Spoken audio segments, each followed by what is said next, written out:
What is up, my friends? Welcome back to the Jameson Brandon channel, where we talk about all things money.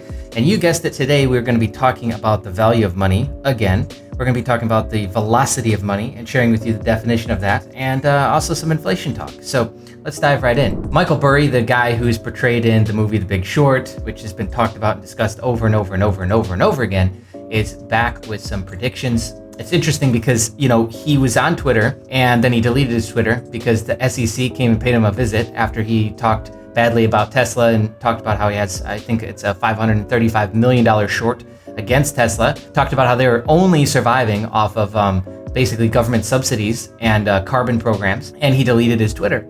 Well, he reopened his Twitter again to go on a tirade of some sort the other day, and he deleted it again. So I can't show you the tweets. I could probably find them archived. I just don't really care to. Just understand that he was back for a short period of time, and he had some predictions and some things that I really want to discuss, and that now he's gone again. Okay, so the first biggest thing is that he's saying that the mother of all bubbles is coming. The mother of all crashes is coming, right? We're in the mother of all bubbles, essentially. And, he's not too far off, because if you just look at the level of overextension that we're in, it just keeps happening. Like when I show you the 100-year chart, you see that even though there's 20, 30, 40% corrections, the stock market goes up. And that's all it's done since it opened, since it started. Yeah, markets, even though there's corrections, they tend to just go up. And there's a couple different things happening. There's more money being printed with every single president, right? There's more debt being accrued in every presidency. These variables are all going up together. More money being printed, more debt being added to the books. Then naturally, the markets kind of move with those things. Because when more money is being printed, when there's stimulus hitting, for the most part, people think, times are good. So it's really just about mass perception and how they think things are going right now. And we just saw some really interesting indicators. Let me take a step back. I don't think anyone can say, hey, the crash is going to happen tomorrow. That's extremely hard to do. I think maybe most analysts are right once, twice in their whole life. And so, call the bottom, call the top. I don't think personally that we're there yet, but I don't really know when it's going to come. The smarter question, and a thing that I learned a long time ago, is to really figure out, instead of when is the next part of the cycle going to happen or when is the crash going to happen, just try and figure out where are we at right now. And there's been some interesting things happen. First off, Doge, let's just look at the history of Doge and what's happened with Elon Musk tweeting about it, the actual creator of Doge itself coming back onto Twitter just to say, Elon Musk, you're garbage, shut up. And it was mentioned and brought up on Saturday Night Live. I mean, talk about peak hysteria. Even though I think the peak is still going to be bigger than this peak, it's pretty big, right? We have the richest guy on the planet making fun and talking about Dogecoin on Saturday Night Live. I mean, A, dude. We come a long way. Speaking of which, Dogecoin has lost about 72 billion in market cap since Saturday Night Live. We had the crypto conference happen in Miami, which also too, maybe that was the last crescendo here, because now we're looking like Bitcoin's going to break down to maybe the high 28Ks. It could go lower, obviously, but that's the next key level that is a quarterly, monthly level that I'm personally looking at. These things do coincide. Yesterday, Bitcoin looked really, really bad, and coincidentally, more China FUD came out.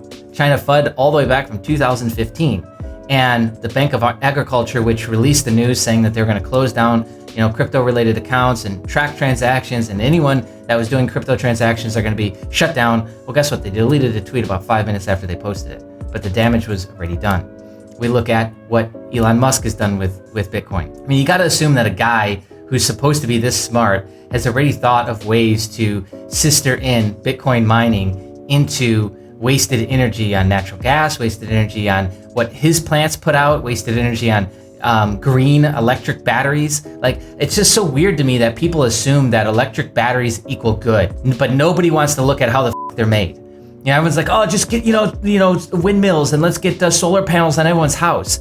Well, the windmills, nobody realizes that they're extremely hard to dispose of. They're impossible to dispose of. They don't last forever, and they're really expensive to build. So it's until this shit becomes commoditized and everyone wants to budge on how much it costs to actually make the shit, a lot of this stuff is worse. It has a bigger carbon footprint than just sticking with fucking oil and gas. Now, again, I agree that we have to make the transition at some point, but people's perceptions of this stuff is so fucking stupid. You would assume that somebody like Elon Musk would have already thought these things through, but no.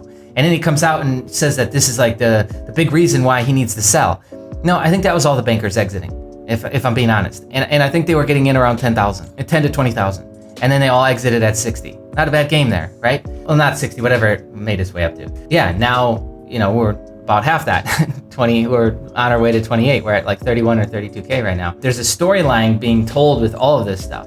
What he points out is that like all these meme stocks, all these dog cryptos and all these like duplicate and Elon coin and all these dog shit coins that are made off of SafeMoon splits and similar are not going to be around. And a lot of people are going to lose a lot of money because they're running around from speculation to speculation, right? Just like over the next couple of weeks, it's going to probably take for Bitcoin to settle, right? During that time, there'll be random alts that spike and everyone will be like, oh my God, how did I miss this? Oh man, I need to be tuned in. I need to be paying attention. No, you don't. It's just how things go. There's going to be random dog shit that spikes while the bigger macro market is trying to figure itself out and come to some sort of floor, come to some sort of ending here, and then work its way in the other direction, right? The point is that meme stocks will get battered and beaten eventually. The lesson in all of this is that, all the way down to GameStop itself should have been pulling up profit and doing something. Like the whole point of like everyone getting behind GameStop was like, dude, it's part of our childhood. If you were born in the 80s, early 90s, like you played video games. You went to GameStop to buy your video games. You had a Nintendo 64. This is like cult classic stuff now. And initially, that's why that was kind of being fueled, is that not only was it the bullying thing with the big guys and the bankers, the big bad bankers trying to destroy another company,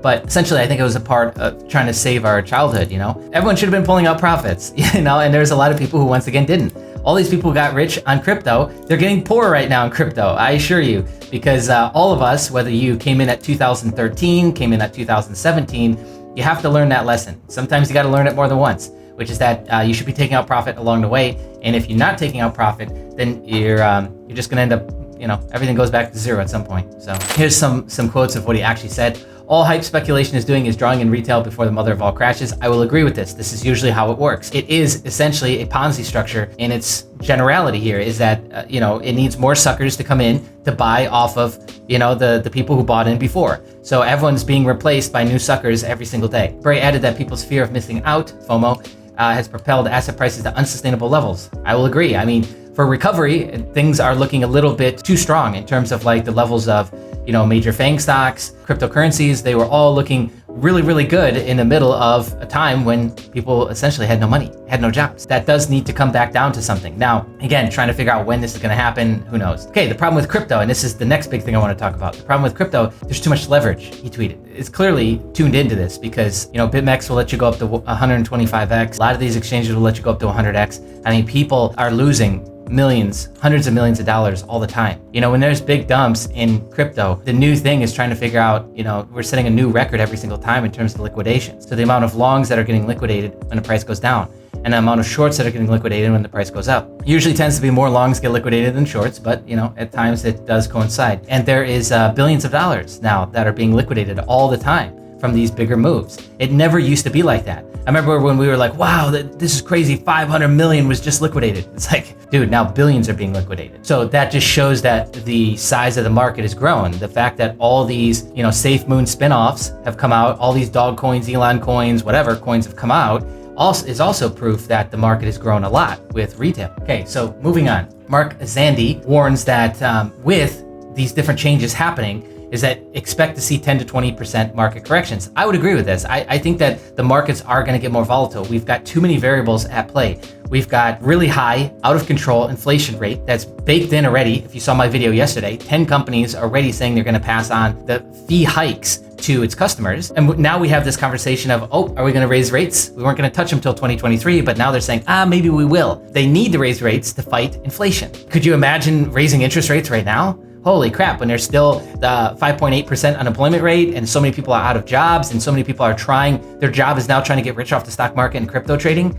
Oh my gosh, it'd be devastating. And then you would get to see the real effects of what just happened with Corona and shutting down the world economy for the last year. Then you would start to get to see those effects. But something I want to point out here really quick is some of the stupid terminology that they use in economics is really just meant to scare you away. It's meant for you to feel stupid and that you don't understand what they're talking about so that they can feel smart. Because they like to get on TV with a suit and play this little game called I'm smarter and I know more than you, when they don't. So we give it these stupid nicknames, headwinds, tailwinds, hawkish, dovish. Like what the does that mean? It just means, are they gonna go up, gonna go down?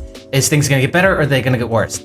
that's essentially what those four things cover, north, south, east, west. Instead of just saying that, just speaking like regular humans, they like to come up with these little themes and these catchphrases that nobody actually knows what the f they mean, and they can just get on TV and spout this stuff off so that they sound smart. The headwinds are building for equity market. That just means things are questionable. Hawkish Fed Reserve. Well, that just means that they want to raise rates. Dovish means they want to lower rates. But you see, I don't know, this whole thing is just really, really stupid to me how they've done this. And they've got all kinds of other terms to, again, make you feel small and stupid so that they can be the ones, just let the big boys handle this, let the adults handle this, is what I feel like they would say. They'd step in, put their arm over your shoulder, right? Stuff isn't really that scary to keep it track of and to follow, but just understand is that economists are now saying, oh, hey, there might be big swings. Well, welcome to crypto since literally the beginning. Next, let's talk about velocity and money velocity, and this is where I want to end things. We're in some concerning territories again because, and this makes sense, I just found this morning,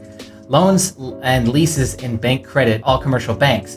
So the amount of loans that they're giving out is going down, but the ease in which to get loans, I covered this in my credit standards video. So the standards to get a loan is the lowest it's been since 1991, but banks aren't really lending a lot. Remember, I talked about yesterday, Jamie Dimon says that they're sitting on billions of dollars now in cash. They're hoarding cash right now. Everyone's sitting in cash. So money velocity is down and bank loans and leases is down. Let's look at this another way.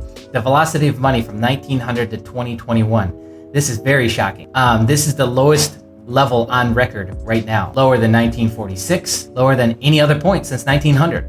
So think about all the shit that's happened since 1900. And right now, we're at the lowest velocity that we've been at. That's crazy, right? There's been insane things that have happened. I mean, we have the fucking Great Depression happen, and we're in a worse time now than then. That should be very concerning for people. Take a second, sit with this. Think of all the shit that's happened before now, and now we're at the lowest point. So what does velocity mean though? Velocity of money, look, I just Googled this. You can do this too. Velocity of money for all transactions in a given time frame. That equals the price level, the aggregate real value of transactions in the given time frame, over the total nominal amount of money in circulation on average in the economy. AKA, the value of money right now is dog shit. So it's a funny thing to be in, right? Where do people go? Where do I put my money? They're pounding gold down. Gold is getting beaten down because the banks are able to manipulate that. Bitcoin and crypto is down because they're also able to manipulate that. Shocker, I know, but they've been here for a while. The institutions are here, and now this is the game you get. And so where do I put my money? If I'm holding cash, my value of cash is at lows. The overall velocity of money is at all-time lows. So we're in tricky territory right now, and there's a lot of variables to be paying attention to. I can't tell you when the mother of all bubbles is gonna crash here, but I can tell you at some point it will, and it's gonna be ugly. And it will be bigger than the last one. Just like this president is going to print more money than the last president. Just like every other euphemism that you can get used to, an assumption you can get used to, is also true. So this crash will be bigger because there's more leveraged debt in the system. I talked about CDOs in the Empire Alerts email last week. CDOs are back. Collateralized debt obligations are back. Bundling up toxic debt with so debt, because everyone's trying to run and figure out where can I put my money now. BlackRock and other big companies are buying up small cities from Texas to the East Coast. Small suburban middle class Americans, they're renting their homes through hedge funds, equity firms, because everyone's scrambling, where do I put my money? And this is only going to get worse, which also means that you're going to see huge swings in everything, because as somebody finds out, oh, let's just pump and dump this random obscure shitcoin. Oh, let's just pump and dump this random thing over here, this stock or that stock. So it's definitely, we've changed in terms of environment into an environment where you need to be insanely defensive. And it's about survival. It's about, trying to maintain your cash flow and trying to hold on to that versus grow it. I don't think that we're in a good environment right now for easy money, for cash flow. That looks like it just ended. And now we're entering into a much more strategic phase. But the risks are all still there. And unfortunately, it's going to come down to